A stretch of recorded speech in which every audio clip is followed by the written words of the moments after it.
In February of 1902, a boy walked out of the pines above Hangtree Hollow with frost still packed in the folds of his coat and no memory of the 11 days he had been gone. His name was Ambrose Teller. He was 12 years old, the second son of a timberman, and until that winter, nobody in the hollow had cause to know his name at all. He came down the logging trail at dusk, past the sawmill and the stacked cordwood, and he walked straight to the little Baptist church at the bottom of the road, as if something had pointed him there. The preacher found him kneeling on the steps in the dark. 2 weeks later, the preacher's own account of what the boy told him was cut out of the church register, and nobody in Hangtree Hollow has ever agreed on who did the cutting or why.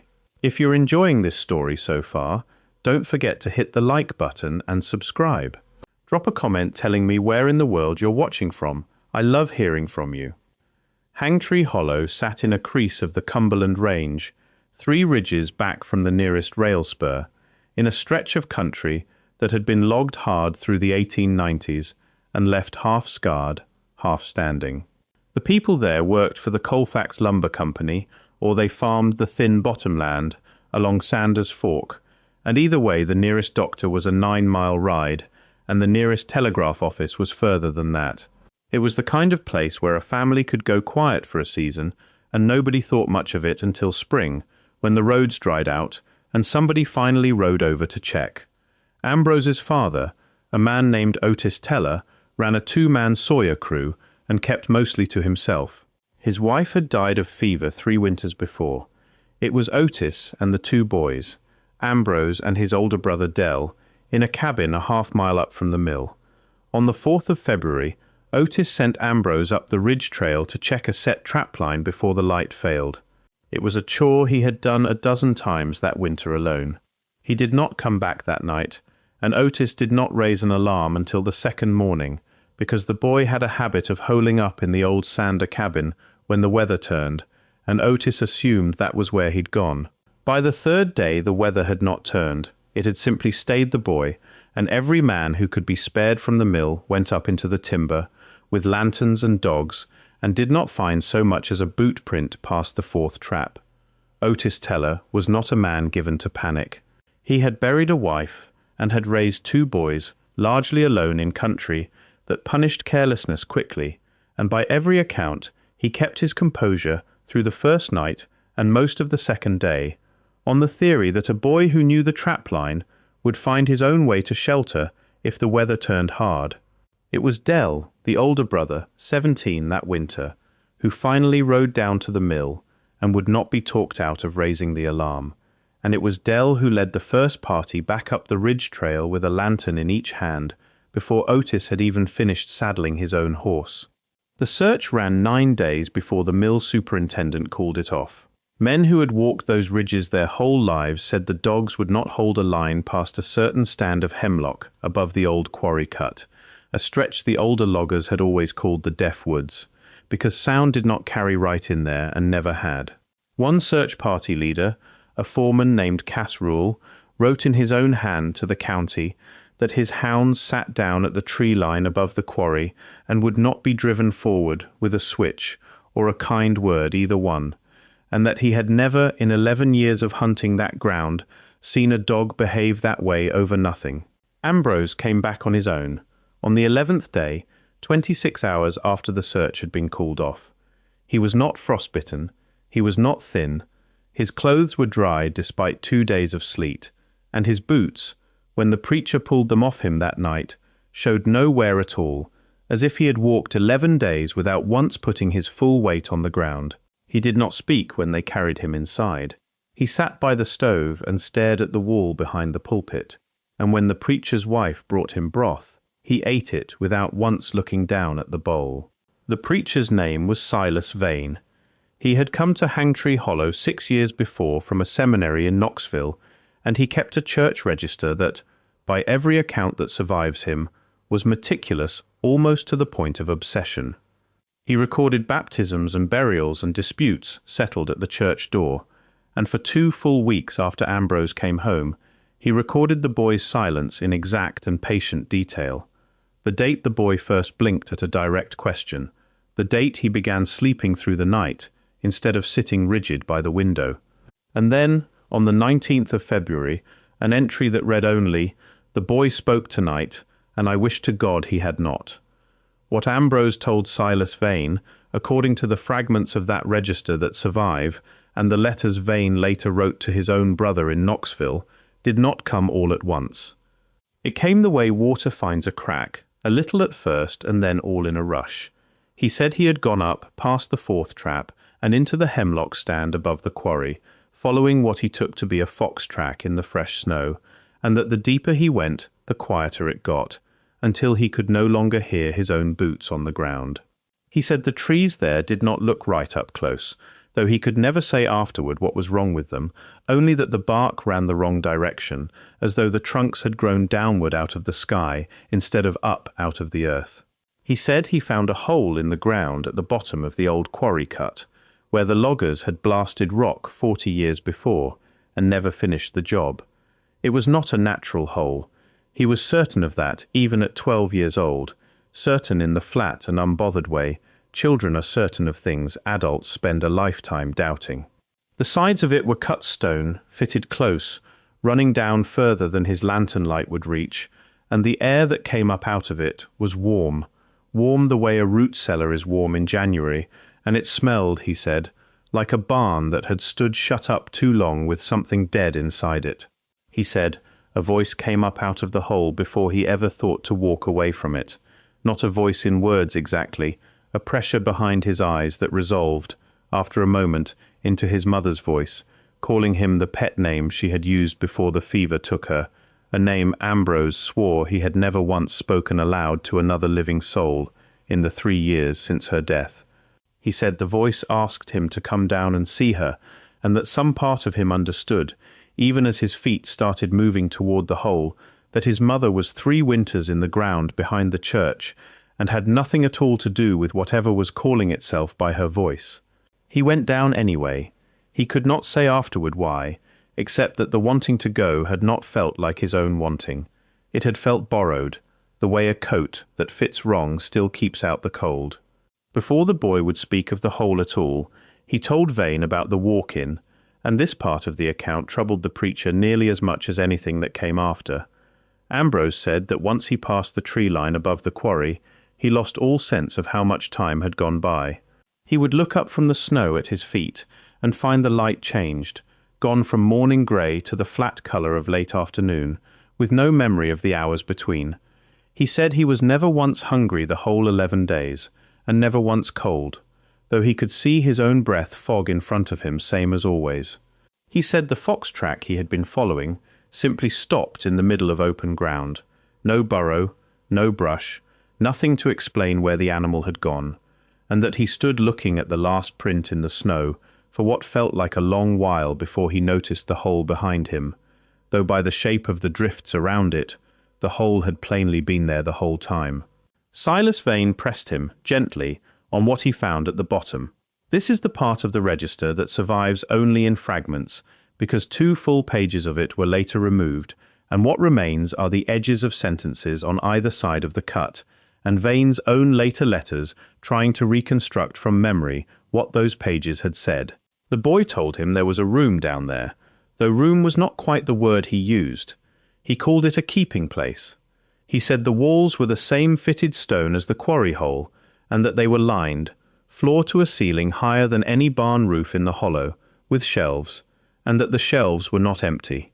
He would not describe what was on them in any greater detail than that, no matter how Vane asked, except to say once, very quietly, that some of what was kept there still had names, and that a few of the names he recognized from stones in the churchyard behind them both. He said the voice that had called itself his mother did not have a shape he could look at directly, not because it hid from him, but because looking at it straight on made the inside of his skull feel too full, the way pressing on a bruise feels, and he learned within an hour to keep his eyes on the middle distance and let it stand at the edge of his sight instead. It kept his mother's voice the whole time he was down there. It asked him questions about the hollow. How many families? How many children? Which cabins stood closest to the ridge trail? It was patient about it, he said, patient the way a man is patient laying snares, one question at a time, never pushing, content to let 11 days pass while it built up a picture of the whole valley through the mouth of a boy who thought he was talking to his mother. Your support means everything and helps me bring you more emotional stories like this one. On the 11th day, the boy said, the voice told him he could go home now, and that it would see him again soon, and that he should tell no one what he had seen, because there was no true way to describe it, and the telling would only frighten people for nothing. He remembered climbing the stone shaft. He did not remember reaching the surface, or the walk back down the ridge, or any part of the 11 miles between the quarry and the church steps where Silas Vane found him kneeling in the frost. Vane did not believe the boy at first. He wrote to his brother that he assumed grief and cold and 11 days alone in hard country had done what such things do to a child's mind, and that the mother's voice was plainly the boy's own longing dressed up as memory. But Vane went up to the quarry himself in the first week of March, once the worst of the snow had let up, and he found the hole exactly where Ambrose had described it. Cut stone, fitted close, running down into dark his lantern could not touch the bottom of. He did not go down. He wrote that he stood at the lip of it for the better part of an hour, and that the longer he stood there, the more certain he became that something below was aware of him standing there, the way a man in a dark room becomes certain, without evidence, that he is not alone in it. He asked around the mill quietly, without saying why, and found that Casserole's dogs were not the only ones in the hollow that would not go near the deaf woods above the quarry. An older sawyer named Purdy Combs told him plainly that his own father had lost a milk cow up that way in the 1870s, and that when he went looking for it he had found the same cut hole in the ground, half filled with brush even then, and had thrown a fence rail over it and never gone back. Nobody, Combs said, had ever thought to mention it to a stranger, because in 60 years nobody had ever asked. Vane went back through his own church register that same week, looking for a pattern he had never thought to look for before, and he found one. Going back through the Hollow's records to its founding in the 1840s, children had gone missing from the ridge above the quarry with a regularity that no one in 60 years had ever remarked upon out loud. Never more than one in a generation, always in winter. Most were never found at all. 2 others, across those 60 years, had come back the way Ambrose came back, silent for a stretch of days and then briefly, terribly talkative, and both of those 2 had died within the year of causes, the county doctor recorded as consumption, though Vane, reading the old entries with new eyes, noted that neither child had shown a single symptom of it before the winter they went missing. Vane wrote all of this into the register in careful hand, dated and witnessed, the boy's account alongside his own visit to the quarry and the pattern he had traced back through 6 decades of burials. He finished the entry on the 2nd of April 1902, and he closed the book, and by his own account he did not open it again for 11 days, the same number as the days the boy had been gone, though whether that was a coincidence, he noted, or a coincidence he had simply come to fear, his letters do not say. When he did open it again, the 2 pages containing Ambrose's account, the quarry visit, and the pattern of vanishings were gone, cut close to the binding, clean, unhurried, the way a man cuts who has all the time he needs and does not wish to be noticed doing it.